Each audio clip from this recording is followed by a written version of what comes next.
I'm your host, Lou Carter, founder of Most Loved Workplace. The Leader Show brings together executives and leading thinkers to bring into focus our collective purpose and passion for what we do and where we do it. The search for occupational fulfillment, happiness, pride, and passion starts here. This is great to be here with Mark Steffe, the CEO of First Command. Wow, Mark, it's great to meet you. It's good to be here. Thank you. One thing that really struck me is the way that your employees describe you, being caring, understanding, really connecting with clients and customers, and being from a non-military background and gaining the respect of everybody at First Command. Tell me how you did it. It's a great question. I think for me, I went through a leadership development program years back, and like any of these programs people go through, I think there's certain things that stick with you, and something that has stuck with me ever since I went through this program, which was probably more than 15 years ago, is this concept of, if you want to lead change or you want to ingrain yourself into a culture, you've got to be respectful of the past, realistic about the present, and optimistic about the future. And I think when you come into a new environment like I did, coming from the wealth management world and coming to First Command that isn't dealing with ultra high net worth clients and has more of an insurance focus than maybe I'd had in my past, to take the time to really understand and be respectful of that past, and what is this company all about, and what is it they're trying to achieve, and what's led us from where we started back in 1958 to where we are today. And I think too often when people come into a new environment, there's this tendency to just come in with great new ideas, or to not spend that time really ingraining yourself in the culture that exists, and realizing that you're the new person there, right? And it's your job to learn about the company you've gotten or you've arrived at, not try to change the company you just got to something like where you came from. And so I like to think, and I see this with a lot of people that come into First Command from other organizations, anyone that has taken the time to truly understand, respect, appreciate what this company is all about has been really successful. And those that have tried to morph it into something that looks like something else, maybe from where they, a company where they came from, I think those folks have struggled more. First Command obviously is a most loved workplace, one of America's top most loved workplaces in Newsweek now. Congratulations on that. Thank you. What you had mentioned about respect and how important that is to your culture, and connecting into that. Respect is a big part of the most loved workplace, love of workplace index. So tell me more about the role of respect inside of your culture, both for employees and for customers. Yeah, I think there's two words I'd almost use interchangeably, and it fits right in here, obviously, is respect and love are almost synonymous at First Command. And we define love as putting others' good ahead of your own. And so I think you can see that connection to between those two words. And there's this love for the work we do. There's a love for who we do the work for. And there's a love for who we work with. And I think if you want to understand that at a deeper level, you really have to go back to the founding of First Command. We were founded back in 1958 by a retired lieutenant colonel from the Air Force, Lieutenant Colonel Carroll Payne. And there were two major life experiences that drove him to founding First Command. The first one is he saw too many airmen killed in combat. And when he had to communicate back with the families stateside, he quickly realized that too many of those families, almost all those families, didn't have enough insurance, investments, or savings to live off of once the service member died. And so that changed the entire family dynamic. And then the other thing he saw after he came home and got back stateside, he saw too many service members who hadn't adequately planned or prepared for their retirement. So if they'd survived through the war, they hadn't put enough aside to kind of carry their family forward and have a comfortable retirement, the type of retirement that he felt they definitely deserved after all the sacrifices they had made for the country. So his vow was to change that, is to create a company that would better prepare service members. He wanted to make sure that service members and their families, in the event of a tragedy, had the insurance and the investments aside so that the family could continue to live in a way that they were accustomed to. And in the event of the retirement, he wanted those military families to have a long, successful retirement. As I said, because of all the sacrifices they'd made to our country, he wanted to ensure that they had that. So we're a company that's founded by a service member for the benefit of service members and their families. And then what that creates is when you bring that mentality or that idea or that concept forward, that commitment that he had then creates this huge commitment to our current mission. And the mission statement of First Command is coaching those who serve in their pursuit of financial security. And in that mission statement, those who serve specifically refers to the military families. And I think the employees and the advisors and the teams that work at First Command find that mission, they find it compelling, they find it inspiring, they find it unifying. And then what that does, that creates the culture of First Command. And that culture is very much one of selfless service. It very much pulls from the military culture of selfless service. And then that permeates the organization. And that's perpetuated by the people that come to First Command, either as our advisors out in the field or our home office employees. Many of the people at First Command come from military families, and or they've served themselves, and or they're spouses of military family, or they're a spouse of a military service member. So we have this kind of ingrained belief throughout the organization that military service members, no one gets into the military to be rich, but we have this belief that they shouldn't have to be poor either. And it's our job to help get military families on a path of financial security and to continue to coach and guide and counsel them to stay on a path of financial security. And really, that's what the company's all about. And when you were mentioning that about who is a big part of your culture, the people who are a big part of your culture, I thought, well, that is probably a big part of your talent acquisition process, is knowing that the people who apply, the people who will become part of your company, truly have that love and respect for those who have served, number one, and number two, knowing that they want to support their financial freedom and their financial independence. Very much so. We're big recruiters of military spouses. We're big recruiters of veterans. We've been recognized year in and year out for those exact things. And so not only do you attract these incredibly hardworking, educated, committed people that are coming from the military or a military spouse, but if you look at someone like me, for instance, that didn't serve, once you understand what that mission is all about and who you're serving, the kind of impact, the positive financial impact you can have on a military family, I think as I look at my own experience, it brings people to First Command. Even if you didn't serve, it's very easy to get aligned with and behind that mission. And as long as you're willing to learn about and understand and respect the military, it actually becomes pretty easy to fit right in, even if you haven't served, because the underlying sort of common denominator is this willingness and drive and commitment to take great care of military families. Now, I have a good feeling that Mark is about that too. And I like to learn about the leader behind the man here, leader behind the person, Mark. Tell me more about Mark, who you are, and what brought you to where you are today, the success that you've achieved and worked so hard to get to. Yeah, thanks. I grew up in the Midwest on the western side of Illinois in a very, very middle-class blue-collar family. My father was a mechanic. It still is. He's 79 years old. I think he's retired 2 or 3 different times and keeps finding his way back to work because that's what he likes to do.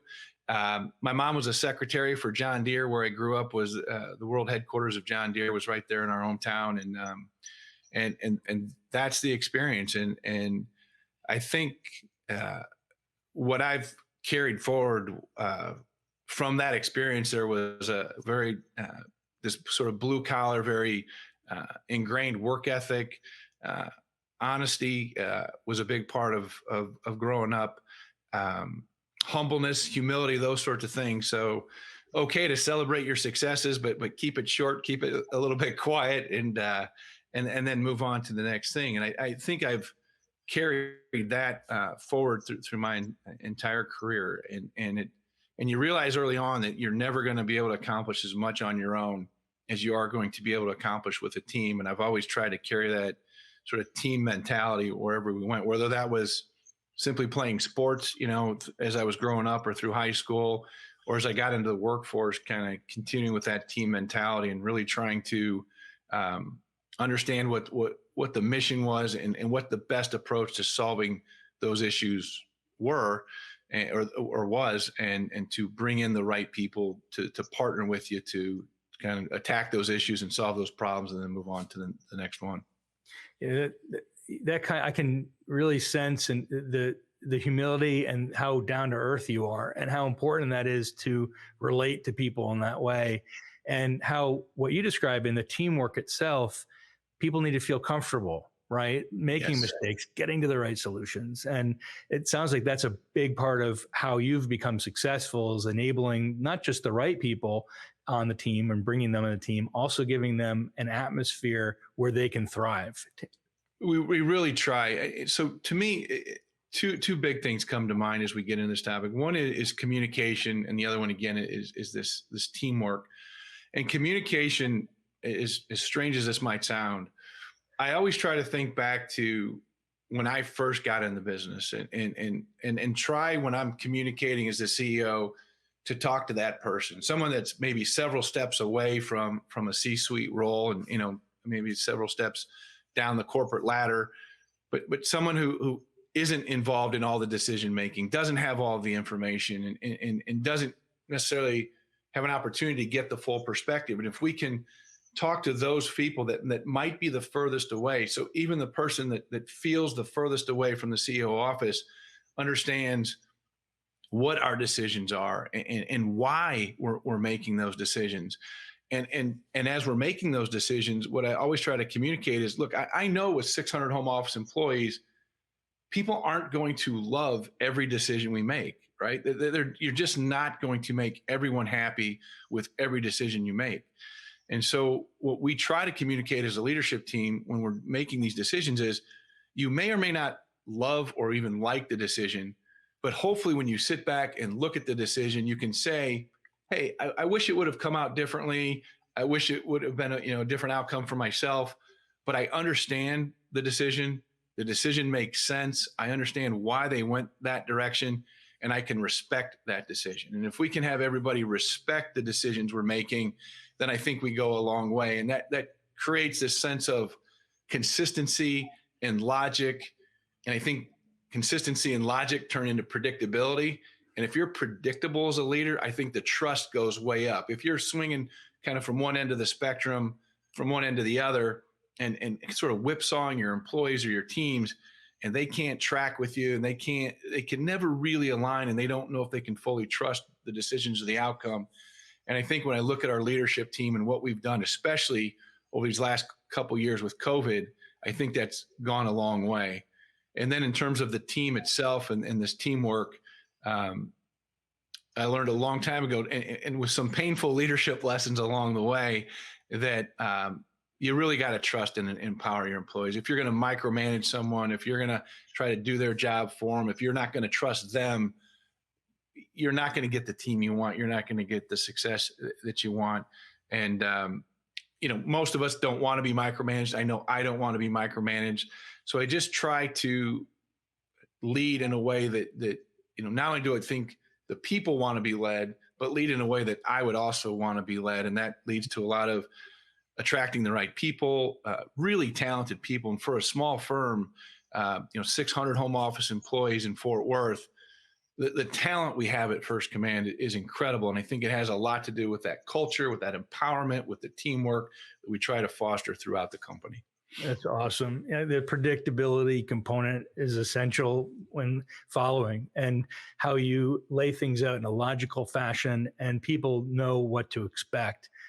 That's where true followership comes in, and great leadership begins. And that's exactly what you've done, Mark. I can tell already that kind of measured approach and the kind of emotional regulation that you've developed is essential for leading First Command.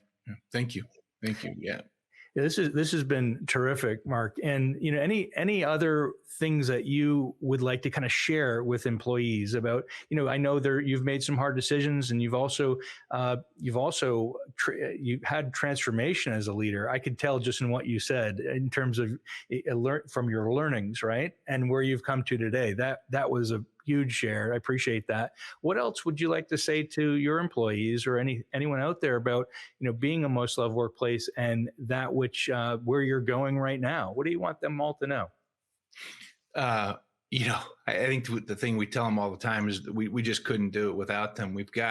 I look back at the evolution of First Command. So I got here in March of 2010. So it's been almost 12 years I've been at First Command. I had the benefit of following a really successful CEO. Scott Spiker was our prior CEO and our current chairman, and he was our CEO for about 13 years. And through his own leadership, he built the succession plan to move from the CEO and transfer that role over to me. And it was about a 4-year development plan. So completely, Scott went out on his own terms and his own decision and had the full support of the board, and it gave me an opportunity to slide right in. And we spent 4 years working side by side so that I was as prepared as I could possibly be rolling into the CEO role in January of 2020.